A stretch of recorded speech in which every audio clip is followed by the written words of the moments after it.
अस्सलाम वालेकुम viewers. Commercial style French fries की सीक्रेट रेसिपी आज शेयर करने जा रही हैं। किस तरह से आपके फ्राइज़ जो हैं क्रिस्पी रहेंगे, कमर्शियल लेवल पर किस तरह की कोटिंग इसके ऊपर की जाती है जिससे ये फ्राइज़ क्रिस्पी भी रहते हैं, टेस्ट भी अच्छा आता है और ठंडे होने के बाद भी इनको कोई फ़र्क नहीं पड़ता। तो आप ये रेसिपी जब ट्राई करेंगे तो आपके फ्राइज़ बिल्कुल कमर्शियल स्टाइल परफेक्ट बनेंगे और आपको अंदाज़ा भी हो रहा होगा कि ये कितने ज़बरदस्त बने हैं।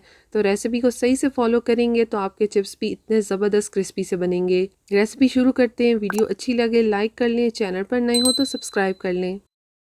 इसके लिए सबसे पहले आधा किलो आलू ले लिए हैं और आलू आप कोशिश करें एक ही साइज़ के इस्तेमाल करें। बहुत ज़्यादा बड़े साइज़ वाले भी आलू ना लें और बहुत छोटे साइज़ की भी ना लें। इस तरह से दरमियानी साइज़ के लेंगे तो फिर चिप्स जो होते हैं वो बहुत अच्छे बनते हैं। आलू को अच्छे से आप लोग पहले धो लें, उसके बाद इसका छिलका उतारें। छिलका उतारने के बाद अब यहाँ पर जो एक मेन स्टेप है वो है आलू की कटिंग। आप लोग आलू की कटिंग जब सही से करते हैं फ्रेंच फ्राइज़ बहुत ज़बरदस्त बनते हैं। यहाँ पर अब मैं हल्का सा इसकी साइड से थोड़ा सा जो है आलू काट लूँगी, दोनों साइड से बस हल्का सा ही आप लोगों ने काट लेना है ताकि ये बराबर हो जाए। अब यहाँ पर आलू के जो आप लोगों ने स्लाइस काटने हैं वो बहुत ज़्यादा मोटे भी नहीं होने चाहिए, बहुत पतले भी नहीं होने चाहिए। यानी यहाँ पर आलू जो हैं आप लोग बहुत जो है मोटे साइज़ के ना काटें। जब आप थोड़े पतले साइज़ में आलू काटते हैं तो कोटिंग भी अच्छे से होती है, वो क्रिस्पी भी रहते हैं और लुक भी अच्छी आती है। तो आप चेक करें, मैं बिल्कुल एक साइज़ की स्लाइस जो है काट रही हूँ और यहाँ पर मैं आपको देखें बता देती हूँ। इस तरह से आप लोगों ने हाफ़ इंच तक जो है आलू का स्लाइस काटना है। इससे मोटा भी ना रखें और इससे पतला भी ना रखें। सारे आलू एक ही साइज़ में आप लोग कोशिश करें काटें। आलूओं को स्लाइस में काटने के बाद अब इसको फिंगर्स में काटना है आप लोगों ने और वो भी आप लोगों ने बिल्कुल एक साथ एक जैसे ही काटने हैं। यहाँ पर भी बस आप लोगों ने एक जैसे आलू काटने हैं और बहुत ज़्यादा मोटे जो हैं आप लोगों ने नहीं काटने। इस तरह से देखें, बस आप लोग फिंगर्स में इनको काटें, तकरीबन हाफ़ इंच तक बस आप लोगों ने यहाँ पर भी आलूओं को काट लेना है। बस इसी तरह से सेम आप लोगों ने सारे आलू की कटिंग इसी तरह करनी है और आप चेक करें आलू कितना ज़बरदस्त कटा है। सारे बिल्कुल एक साइज़ में ही हम लोगों ने देखें काटे हैं। तो अगर आप लोगों के पास आलू काटने वाली मशीन नहीं है तो घर पर भी देखें आसानी से आप लोग बिल्कुल एक जैसे आलू काट सकते हैं। तो बस सब आप लोगों ने इसी तरह काट लेने हैं। तो बिल्कुल एक साथ एक जैसे यहाँ पर सारे आलू काट लिए हैं। अब यहाँ पर इनको आपने अच्छे से धो लेना है। 2-3 पानी से अच्छे से धो लें ताकि इसके अंदर जो स्टार्च होता है वो निकल जाए। उसके बाद आप लोग इसको छन्नी में रख दें इस तरह से, ताकि इसका जितना भी पानी है वो निकल जाए। इतनी देर में यहाँ पर इसका एक सीक्रेट मसाला तैयार करने जा रहे हैं जो कि कमर्शियल लेवल पर भी बनाया जाता है, जिसके लिए आधा कप मैदा लिया है। 1 टीस्पून इसमें नमक डाल देंगे। इसके साथ इसमें 1 टीस्पून कुटी हुई लाल मिर्च डालेंगे और यहाँ पर कैमरा ऑफ था, मुझे अंदाज़ा नहीं हुआ, मैंने यहाँ पर हाफ़ टी स्पून रोस्टेड ज़ीरा जो है वो भी डाल दिया है। हाफ़ टी स्पून इसके अंदर चाट मसाला जाएगा और यहाँ पर पिंच से भी कम फूड कलर डाल देंगे, ऑरेंज फूड कलर लिया है। और अब इसको आप लोगों ने मिक्स करना है। तो यहाँ पर मैं पानी डाल रही हूँ और पानी आप लोगों ने थोड़ा थोड़ा कर कर डालकर इसको अच्छे से मिक्स कर लेना है। इसका जो पेस्ट है वो बहुत पतला नहीं होगा, गाढ़ा गाढ़ा सा बस आपने पेस्ट बनाना है। पानी आप थोड़ा थोड़ा कर कर डालेंगे तो आपको अंदाज़ा हो जाएगा। तो देखिए मैं मज़ीद यहाँ पर थोड़ा पानी और डाल रही हूँ और इसको मिक्स कर रही हूँ।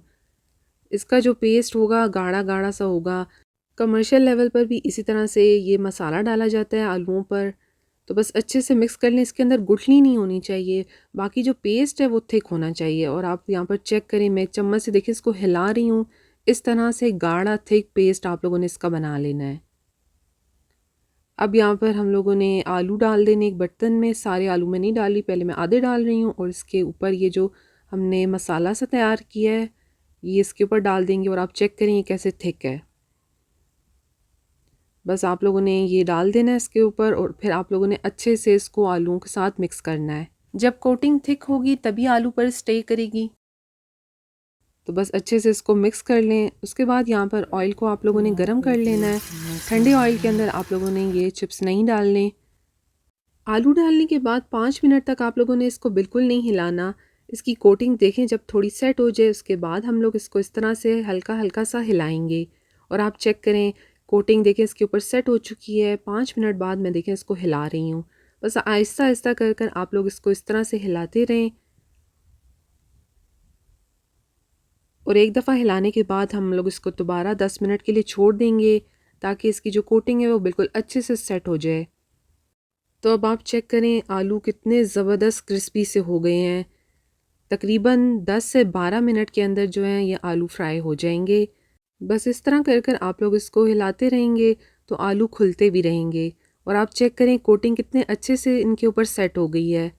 बहुत ज़बरदस्त कमर्शियल स्टाइल रेसिपी है, ज़रूर आपने ट्राई करनी है।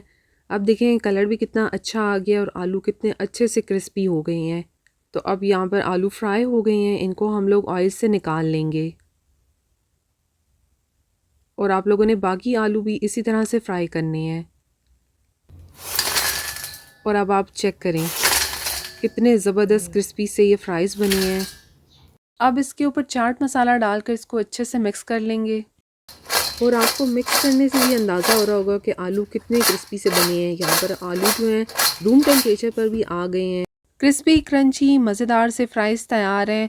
कमर्शियल स्टाइल रेसिपी है, आपने ज़रूर ट्राई करनी है। इसकी कोटिंग बहुत ज़बरदस्त है। आप एक दफ़ा ट्राई करेंगे तो आप हैरान रह जाएंगे, आपके फ़्राइज़ बिल्कुल बाहर जैसे बनेंगे। ठंडे होने के बाद भी इनको कोई फ़र्क नहीं आएगा, टेस्ट भी बिल्कुल वैसा ही आएगा आपको। तो रेसिपी ज़रूर ट्राई करें। लास्ट में इसके ऊपर मैंने मेयोनीज़ डाल दी है, तो बस आपकी चॉइस है, आप जिस सॉस के साथ इसको खाना चाहें खा सकते हैं। ज़रूर ट्राई करें, बेस्ट रेसिपी है। ट्राई कर कर अपना कमेंट भी करें। फ्रेंच फ्राइज़ की रेसिपी अच्छी लगी हो लाइक शेयर के साथ चैनल को सब्सक्राइब कर लें। Thank you. अल्लाह हाफिज़।